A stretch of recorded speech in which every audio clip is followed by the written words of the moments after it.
오늘의 킹덤 주제는 마블 군단, 킹콩이 온다, 온라인 승자는입니다. 글로벌 온라인 동영상 서비스가 한국 시장 진출을 예고하고 있습니다. 어떤 점들을 주목해야 될까요?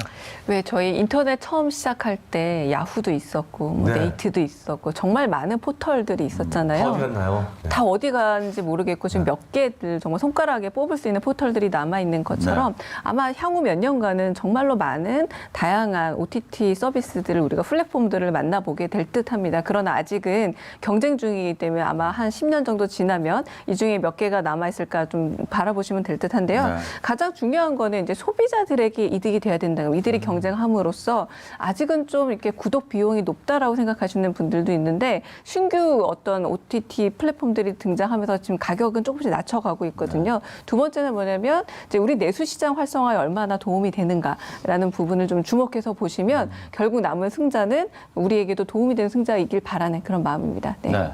자, 한국 진출을 선언한 글로벌 온라인 동영상 서비스는 디즈니 플러스와 HBO 맥스 등을 들 수 있겠습니다. 자, 먼저 컨텐츠 공룡이라고 불리는 디즈니 플러스의 파괴력 아주 크겠죠? 다들 여기에 주목하고 있는 거죠. 네. 왜냐하면 저희 뭐 영화 시장만 보더라도 디즈니 영화들이 올해 잘 된 영화 한 10편에도 뽑고 5편에도 들어오는 상황 아닙니까? 마블 시리즈, 스타워즈 시리즈, 픽스 애니메이션까지 일단 컨텐츠를 굉장히 많이 갖고 있기 때문에 컨텐츠가 갖고 있는 게 많으니 당연히 서비스할 품목들이 많다라고 보시면 될 것 같고요.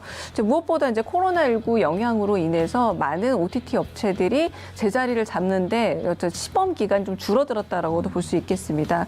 그리고 엠마 스톤 주연의 영화 크루엘라라던가 톰 행스가 주연한 피노키오, 주드로 주연의 피터팬과 웬디 같은 이런 영화들은 디즈니 플러스에만 공개를 하겠다. 그러니까 우리 왜 말 그대로 이제 제한된 어떤 창구를 열어놓고 우리 건 우리 채널에서만 이렇게 어떤 상황들을 만들어가고 있기 때문에 아마 시장 점유 효과가 상당히 높지 않을까 싶어서 많은 분들이 주목하고 있는 상황입니다. 네, 컨텐츠의 힘이 상당하네요. 자, HBO 맥스도 구체적 날짜를 밝히진 않았지만 한국 진출을 예정하고 있죠. 자, 어떤 컨텐츠들을 보유하고 있나요? 네, 글로벌 온라인 동영상 서비스 HBO 맥스 풍부한 콘텐츠가 역시나 장점이라고 볼 수가 있는데요. 영화 매트릭스, 배트맨 시리즈 등 워너브라더스와 왕자의 게임 등을 글로벌 인기 드라마를 제작하고 있습니다. 구체적인 날짜를 발표하진 않았지만 한국 진출을 예정 앞두고 있고요. 특히 워너브라더스 같은 경우는 올해 개봉 예정작입니다. 매트릭스 4 그리고 더 수어사이드 스쿼드, 고질라 대 킹콩 등 극장뿐만 아니라 HBO 맥스에서도 동시 방영하겠다라는 계획을 밝히면서 온라인 동영상 서비스 사업화에 본격화를 알렸다고 볼 수가 있습니다. 네.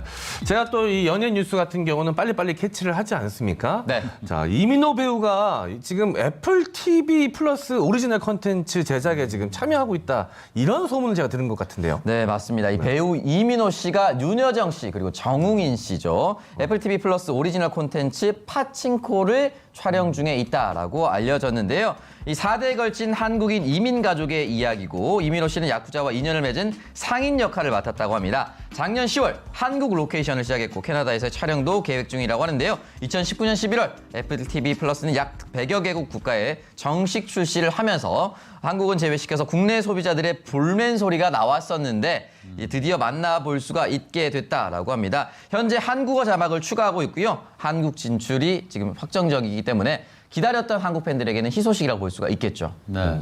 자, 한국 소비자 입장에서는 선택권이 많아서 반갑긴 합니다. 그런데 글로벌 온라인 동영상 서비스들이 한국 시장 또 한국 콘텐츠에 관심을 많이 갖는 이유가 있을까요? 우리 공항 생각해보면 좀 유사하다고 생각하실 수 있을 듯해요. 우리 인천공항이 허브공항이 되느냐 마느냐의 얘기들을 했었잖아요. 일본 나리타로 가느냐 아니면 싱가포르로 가느냐 은행권하고도 비슷한 흐름인데요. 사실상 이런 OTT 플랫폼 업체들이 대부분 일본을 허브로 삼으려고 했었습니다. 그러나 일본이 상당히 보수적인 컨텐츠들을 가지고 있고 그래서 확장력에 문제가 있고 무엇보다 일본의 지금 영화 내지 컨텐츠 산업이 우리 영화 컨텐츠 산업보다 한 10년 정도 뒤져 있는 현실이다 보니까 콘텐츠별로 봤을 때 상위 링크된 작품들, 뭐 사랑의 불시착이라든가 이런 작품들이 대부분 한국 작품들이었다는 거죠.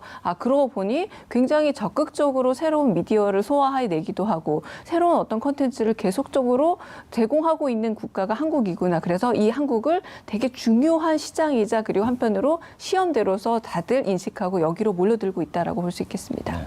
네, 여기서 잠깐 킹덤 코너의 팝콘각 킹덤 퀴즈 나갑니다. 자, 오창석 의원. 네.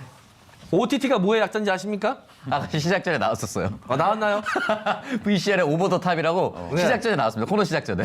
아주 잔망스럽게 그지없습니다. 그걸 또 어느새 봤습니까? 제가 제작진과 상의 없이 깜짝 퀴즈로 준비했는데 또 그걸 맞추고만 해요. 참 얄밉습니다. 예, 진짜 퀴즈 나가도록 하겠습니다. 자, 다음 중 온라인 동영상 서비스의 오리지널 컨텐츠가 아닌 것은 무엇일까요? 보기 보시죠. 1번 킹덤, 2번 스위트홈, 3번 반도. 자, 아주 깐족깐족 오창석 요원. 잔망스럽게 그지없는 오창석 요원. 정답을 맞춰주시죠. 지금 정답 1번, 2번, 3번이 있는데요. 네. 그 화면 1번, 2번, 3번 다시 한번 띄워줄 수가 있나요? 아, 왜냐면 저기를 보면은 네. 1번과 2번 밑에 넷플릭스 오리지널 적혀 있어요. 문제 유출되네요. 제작진 뭡니까 이거 이제 아니 대놓고 힌트를 주십니까? 예. 네, 사실 이제 1번, 2번 논리적으로 설명드리면 킹덤 같은 경우는 해외에서 네. 갓 열풍이 불었습니다. 그 전통 모자라고 볼 수가 있겠죠. 갓 열풍이 불기도 했었고 스위트홈 같은 경우는 송강송강하다라는 단어가 생성될 정도로 넷플릭스 오리지널로 인기를 많이 끌고 있다 이런 얘기를 들었기 때문에 당연히 알고 있었고요. 그래서 정답은 3번입니다. 네. 자, 언제나 한번 틀리는 모습을 볼 수 있을까요? 맞습니다. 정답은 3번 반도였습니다. 이 킹덤과 스위트홈은 넷플릭스 오리지널 컨텐츠이죠. 친절하게 제작진이 밑에 자막으로도 알려주셨는데요. 자, 킹덤은 K좀비로 뉴욕타임스가 꼽은 2020년 최고의 인터내셔널 TV쇼 탑 10에 선정되기도 했었습니다. 작년 연말 공개된 넷플릭스 드라마 스위트홈은 공개되자마자 아시아 8개국에서 인기 컨텐츠 차트 1위를 차지하는 기염을 토했고요. 영화 반도는 작년 여름 영화 부산행 후속작으로 극장에서 개봉한 블록버스터 영화이고요. 아시아는 물론 캐나다, 북유럽, 미국에서도 돌풍을 일으키면서 세계 13위의 흥행 성적을 올렸었습니다. 네, 이런 OTT 서비스들은 올해도 오리지널 콘텐츠로 독자들을 만날 예정인데요. 어떤 콘텐츠들이 기대를 모으고 있나요? 네, 일단 K-좀비의 세계화 하면 떠오르는 것이 바로 이제 시리즈물이 있는데요. 바로 킹덤 스페셜 에피소드에 사실은 이제 킹덤 시즌2의 마지막 장면부에 전지현 씨가 등장했습니다. 그래서 많은 분들이 기대를 많이 하고 있는데요. 바로 그 킹덤 아신전에 배우 전지현 씨가 출연 예정입니다. 또한 부산행 반도의 연상호 감독의 신작으로 알려진 헬바운드도 기대가 높은데요. 웹툰 지옥을 원작으로 해서 이 드라마화가 되는데요. 이 작품은 배우 유아인 씨 그리고 박정민 씨 등이 캐스팅이 되었다라고 합니다. 예고 없이 등장하는 지옥의 사자들을 만나서 갑작스럽 지옥행을 선고받는 사람들의 이야기라고 합니다. 자, 그런데 이런 OTT 컨텐츠들을 이렇게 유심히 좀 지켜보다 보면 특징이 좀 발견이 되기도 합니다. 이 웹툰 원작을 둔 작품들이 굉장히 많이 존재를 하더라고요. 혹시 특별한 이유가 있을까요? 워낙에 영화나 혹은 드라마가 소설이라던가 다른 컨텐츠를 멀티 유즈하는 경우가 많긴 합니다만 웹툰의 성격을 보자면 일단 첫 번째 굉장히 대중적이고 평가가 이미 됩니다. 대중적인 평가에 의해서 굉장히 잘 되는 것 그리고 대중적 호응도가 높은 것에 대한 사전적인 평가가 있다는 것이 장점이 되기도 하고요. 두 번째는 흐름 자체가 어떤 점에서 이미지가 제공되고 있기 때문에 컨텐츠화하기에 굉장히 어떤 단계들을 축소해주는 효과까지도 가지고 있죠. 게다가 동아시아를 비롯해서 동남아시아에서 한국 웹툰의 인기가 어마어마합니다. 그러니까 그 인기를 발판으로 해서 이미 사전적인 인지도 효과까지 노리기 때문에 홍보 효과까지 가지고 간다. 그래서 여러모로 웹툰이 원작으로 많이 활용되고 있습니다. 네. 그런가 하면 글로벌 OTT들의 한국 진출로 토종 OTT들도 살아남기 위해서 대책을 세우고 있다고요? 네, 맞습니다. 강력한 그 해외 OTT 플랫폼들이 많기 때문에 이 국내 진출하려고 하는 토종 OTT 플랫폼들은 협력을 할 수밖에 없는 상황이라고 볼 수가 있는데요. 국내 예능과 드라마 모시기에 나섰다라고 합니다. 현재 국내 방송사와 손을 잡고 방송사 IP를 사들이고 있다고 하는데요. 웨이브는 SBS 펜트하우스와 계약을 했다라는 소식이 들렸고요. 티빙은 JTBC 스튜디오와 계약을 해서 예능 프로그램을 방영하기로 했고 TVN 역시 IP 외에도 JTBC와 다양한 프로그램 협업을 통해서 제휴하기로 했다라는 소식이 들려오고 있습니다. 네, 그런데 흥미로운 소식도 있더군요. 유통회사들도 OTT 시장에 뛰어들고 있다던데 이게 어떤 차별점이 있나요? 네, 국내 유명 유통업체인 C사는 작년에 싱가포르 OTT인 훅을 인수를 했습니다. 전자상거래 서비스와 결합한 새로운 형태의 OTT 플랫폼으로 이용자들을 늘릴 예정이라고 하는데요. 유료 서비스 가입자에게 이 별도 비용 없이 C사의 OTT 서비스를 이용할 수 있게끔 제공을 한다는 것입니다. 제공하는 콘텐츠 수가 아직까지는 적지만 영국의 유명 드라마인 닥터 후, 그리고 영화 라라랜드 등을 방영을 하면서 이 구색을 갖춰나가고 있다고 합니다. 대형 유통업계에서 이 S사는 260억 원을 출자를 해서 신설 법인을 설립을 했습니다. 두 개의 드라마 제작사를 인수하면서 자체적으로 이 영상 콘텐츠를 제작할 기반을 다지고 있다라고 합니다. 미디어 콘텐츠 제작 영역을 전자상거래까지 확대해서 수익 모델을 확장할 것으로 알려지고 있습니다. 네, 아마존 모델이겠군요. 자, 온라인 동영상 서비스 얘기를 하다 보면 영화 얘기를 안 할 수가 없겠습니다. 지난해 극장을 방문한 관객 수가 6천만 명 정도로 20여 년 전 수준으로 돌아갔다고 하던데요. 코로나19로 인해 극장 개봉을 포기하고 온라인 동영상 서비스로 바로 개봉한 영화들이 많이 있다고요. 네, 사실 작년 한 해 영화사 그리고 영화관의 매출이 90% 이상 떨어졌다 이런 소식이 들어서 좀 안타까웠는데요. 그래서인지 극장 대신 온라인으로 바로 직행한 영화들이 많이 있었습니다. 대표적으로 사냥의 시간. 그리고 배우 차인표 씨가 오랜만에 돌아왔었던 차인표라는 작품이 있었고요. 그리고 콜 또는 승리호가 지금 대기 중에 있는데요. 앞으로 한국 영화 산업 발전에 향방을 가를 시험대가 될 것이다 라는 이야기가 많이 나오고 있습니다. 네, 봉준호 감독은 지난해 말 스페인 엘 문도와의 인터뷰에서 코로나19는 사라지고 영화는 돌아올 것이라고 단언했었습니다. 2021년은 천만 감독들의 귀환으로 그나마 희망이 있어 보이는데 어떤가요? 저는 굉장히 기대감을 좀 높이고 있습니다. 일단은 백신이 좀 상용화돼서 대부분 70% 이상의 면역을 갖게 된다면 가장 먼저 돌아가게 될 국민적인 어떤 여가 선용의 시간 방법이 바로 영화 관람이 아닐까 싶은데요. 좀 작품만 보더라도 해운대 국제시장 같은 작품으로 벌써 1,000만을 넘었던 윤재균 감독이 영웅을 영화화하기로 했고요. 그리고 또 자산어보도 이준익 감독이 영화로 만들고 있습니다. 그리고 또 한편 한산, 용의 출연도 김한민 감독이 명량의 감독이죠. 1,600만 이상의 관객을 모았던 영화의 감독인데 돌아올 것입니다. 아까 잠깐 말씀해 주셨던 오 여원이 말씀해 주셨던 것처럼 지금 넷플릭스로 가고 혹은 OTT로 가고 있는 뭐 이런 영화들이 대형 영화보다는 소형 영화들이거든요. 아직 대형 영화들은 숨죽이고 있고 좀 기다리고 있다고 보시는 게 맞을 듯합니다. 네, 영화가 돌아온다. 자, 한편으론 글로벌 동영상 서비스의 계약 조건이 우리 컨텐츠 업계를 하청 기준으로 만들 수 있다는 우려도 있던데 이게 어떤 내용인가요?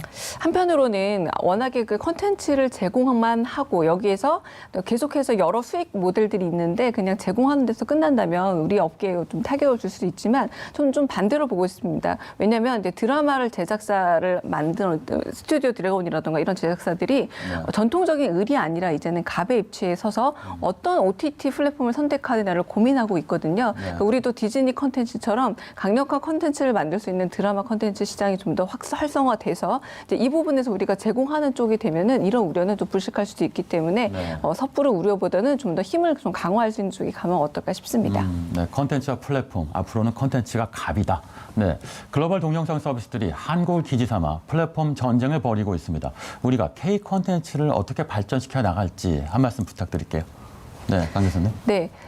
제가 잠깐 일본 얘기했는데 일본 컨텐츠가 우리의 거의 글로벌 스탠더드처럼 여겨졌던 게 20여 년 전입니다. 지금 우리에게 기회가 왔다라고 보여지는데 그런 점에서 굉장히 속도감이 빠르고 한편으로는 유행에 머무르지 않고 새로운 유행을 창조하는 게 K 컨텐츠의 힘이기도 합니다만 여러 가지 저작권 문제라든가 법적으로 연루되어 있는 어떤 제재들이 좀 있습니다. 이런 문제를 또 우리가 먼저 선제적으로 풀지 않는다면 훨씬 더 자유로운 쪽으로 우리 컨텐츠들이 좀 빠져나갈 우려가 있기 때문에 그런 부분에서 어떤 제재 완화 문제도 고민해볼 필요가 있습니다. 네, MC 장원님도 짧게 부탁드릴게요.